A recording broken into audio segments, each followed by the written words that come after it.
पूज्य श्री प्रेमानंद जी महाराज का जीवन परिचय। प्रेमानंद जी महाराज बायोग्राफी। भारत भूमि हजारों साल से सिद्ध संतों की भूमि रही है। हमारी धार्मिक संस्कृति में सत्संग और संत वाणी समाज की मार्गदर्शिका मानी जाती थी। सनातन धर्म के बीते तीनों युगों में अध्यात्म ज्ञान चक्षु साधुओं सन्यासियों के ज्ञान से खुलना संभव हो पाया है। आज भी हमें सामाजिक और आध्यात्मिक राह दिखाने वाली धार्मिक महान विभूतियां मौजूद हैं। ऐसे ही अपनी पवित्र वाणी से समाज को सही दिशा दिखाने वाले श्री प्रेमानंद गोविंद शरण जी महाराज का जीवन परिचय साझा करेंगे। श्री प्रेमानंद महाराज वर्तमान में विरले ही कोई इंसान होगा जो पूज्य श्री प्रेमानंद जी महाराज को नहीं जानता हो। महाराज जी श्री जी अथवा राधा रानी के अनन्य भक्त हैं और वर्तमान में देवी राधा की नगरी वृंदावन में भक्ति में तल्लीन है। इनका व्यक्तित्व ऐसा है कि एक बार जो इनकी वाणी से अमृत वचन सुन ले वह मंत्रमुग्ध हो जाए। महाराज जी का जीवन बहुत ही सादगी और भक्तिपूर्ण रहा। पूज्य संत श्री प्रेमानंद महाराज जी का प्रारंभिक जीवन। इनका जन्म उत्तर प्रदेश के कानपुर के समीप स्थित सरसौल तहसील में सात्विक ब्राह्मण परिवार में हुआ था। पिताजी श्री शंभुनाथ पांडेय बहुत ही गरीब साधारण किसान और माताजी श्रीमती रामा देवी कुशल गृहिणी थी। महाराज जी के बाबाजी सन्यासी थे।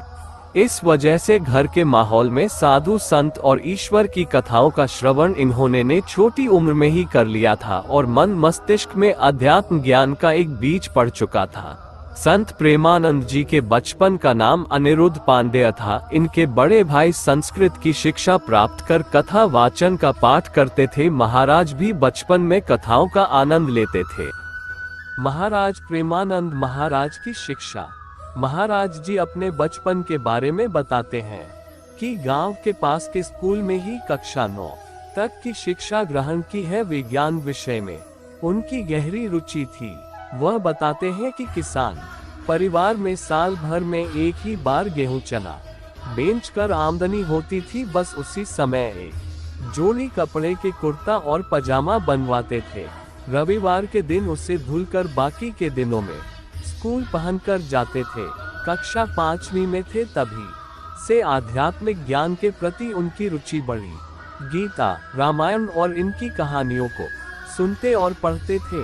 बाबा प्रेमानंद जी के आध्यात्मिक जीवन की शुरुआत बचपन में ही उन्हें जीवन के कई रहस्य वाले प्रश्न उलझन में डालते थे। जैसे जब वह 10 साल के थे तो सोचते थे कि एक दिन ऐसा आएगा कि माता पिता भाई बंधु सबकी मृत्यु हो जाएगी। फिर मोह माया का क्या मतलब है, क्यों न उसकी खोज करे जो हमेशा पास रहे।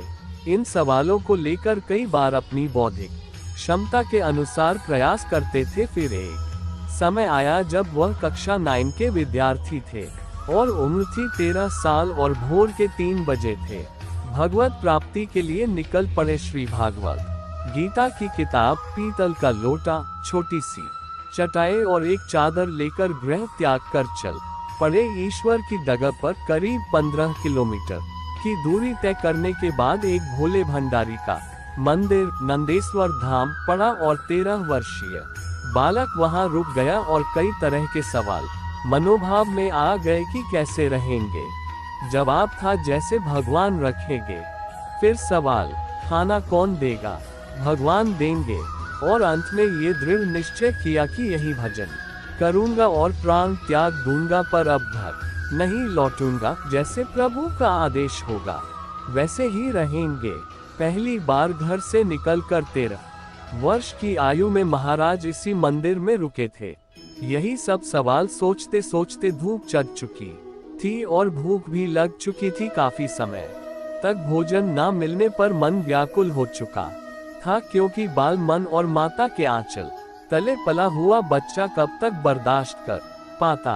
कुछ ही देर के अंतराल में एक आदमी आया और बोला, महाराज बालक से पूछता है कि ये बच्चा यहाँ एक स्वामी सूरदास रहते हैं, उनकी कुटिया में ताला लगा है, पता है कहाँ गए हैं? तब बालक ने बोला कि हमें नहीं पता, हम आज ही आए हैं। फिर वह आदमी कहता है कि यह एक डब्बे में मीठा दही तुम ले लो। वह बाबा जी तो है नहीं और अब वापस लेकर नहीं जाऊंगा। और अबोध बालक प्रेमानंद जी ने अपने छोटे से लोटे में 4 बार में पी गए।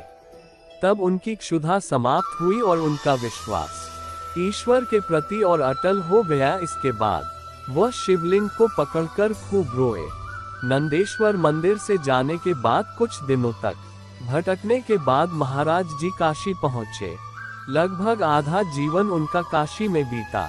उन्होंने किसी आश्रम या छत का सहारा नहीं लिया, अपितु खुले आसमान में रहना स्वीकार किया। उनका मत था कि जिस भी हालत में भोलेनाथ उन्हें रखेंगे ज्यों का त्यों रहेंगे। बनारस में उनका नियम था कि दिन भर के गंगा जी में 3 बार स्नान करेंगे और तुलसी घाट के किनारे स्थित पीपल के पेड़ के नीचे बैठकर महादेव का ध्यान करेंगे और खाने के समय भिखारियों की पंक्ति में लगभग आधे घंटे इंतजार करेंगे। अगर भोजन मिला तो ठीक, वरना गंगाजल पीकर ही गुजारा कर लेंगे।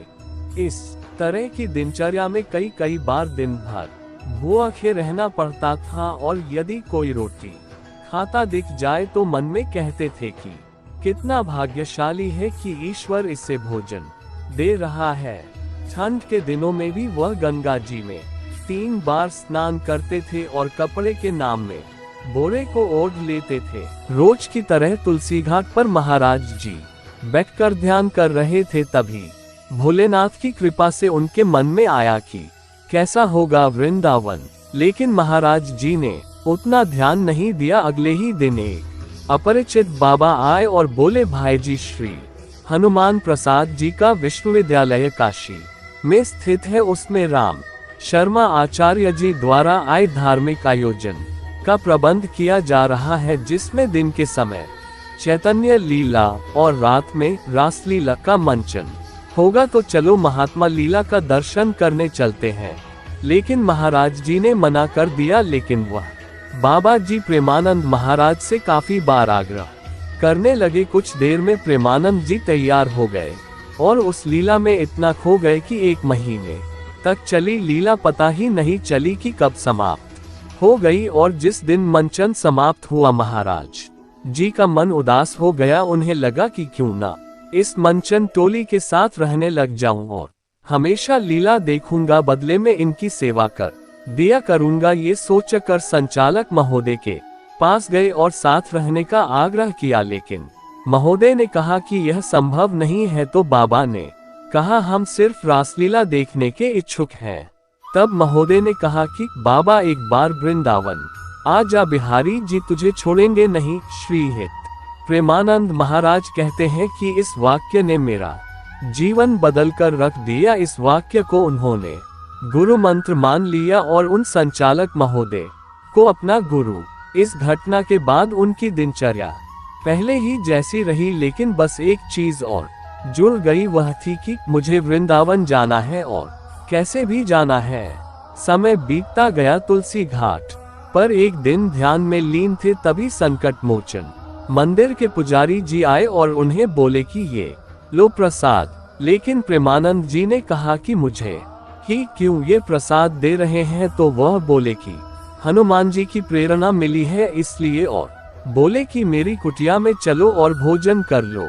प्रेमानंद जी गए और अपने वृंदावन जाने वाली बात उनसे कह दिए। पुजारी जी जैसे पहले से ही बैठे थे कि बाबा का टिकट वृंदावन के लिए करना है। अगले ही दिन उनका टिकट कराकर ट्रेन में मथुरा के लिए बैठा दिया। ट्रेन में ही महाराज जी को कई लोग पैसा दे रहे थे, लेकिन उन्होंने मना कर दिया। फिर कुछ लोगों ने कहा कि रात में हम जहां ठहरेंगे वहीं आप भी रुक जाना और सुबह वृंदावन चले जाना। महाराज जी मान गए। मथुरा पहुंचकर राधेश्याम गेस्ट हाउस के बाहर महाराज जी को बैठाकर उन लोगों ने कहा कि हम अभी अंदर से आपको बुलाएंगे, तब आ जाएगा।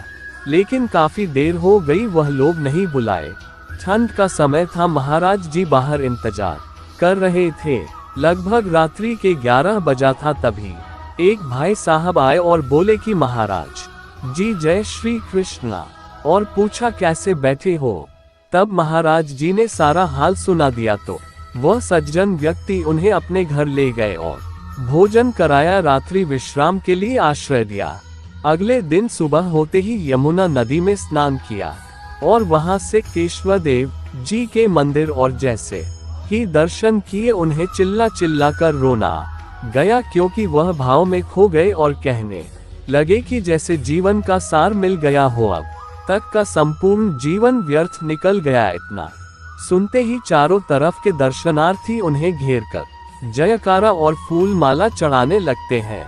तभी एक श्रद्धालु बोला कि हे बाबा, मैं आपकी सेवा करना चाहता हूँ, आप आदेश करे। तब महाराज जी ने कहा कि मुझे वृंदावन पहुंचा दो। उस व्यक्ति ने महाराज के लिए गाड़ी बुक कर दी और गाड़ी वाला ले जाकर रमन रेती तिराहे में उतार देता है। वृंदावन पहुंचने के बाद महाराज जी की भेंट रामस्था महाराज जी से होती है। महाराज प्रेमानंद उनसे कहते हैं कि मैं बनारस से आया हूँ, यदि यहाँ 3 से 4 दिन रहने की व्यवस्था हो जाए तो अति कृपा होगी। इस प्रकार महाराज जी ने ब्रजवास का आनंद लिया। इसके बाद महाराज यहाँ कई सालों तक भिक्षा और यमुना नदी में स्नान कर माता राधा रानी का जप करते रहे। अब उनका एक स्थान है जहाँ वह भक्तिभाव से आज के जनमानस को सत्संग सुनाते हैं।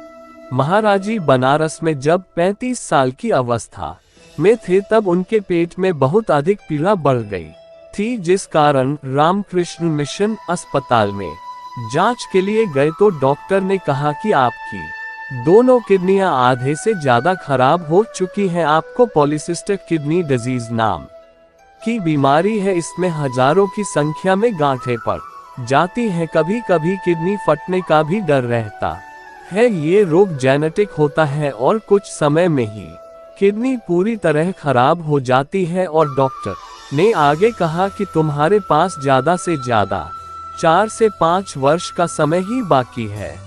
जिस कुटिया में महाराज जी रहते थे वहां से उन्हें निकाल दिया गया। महाराज जी कहते हैं कि यह सब लाडली राधा की लीला है। आज 20 साल से ज्यादा का समय हो चुका है, लेकिन ईश्वर की कृपा से स्वस्थ हैं।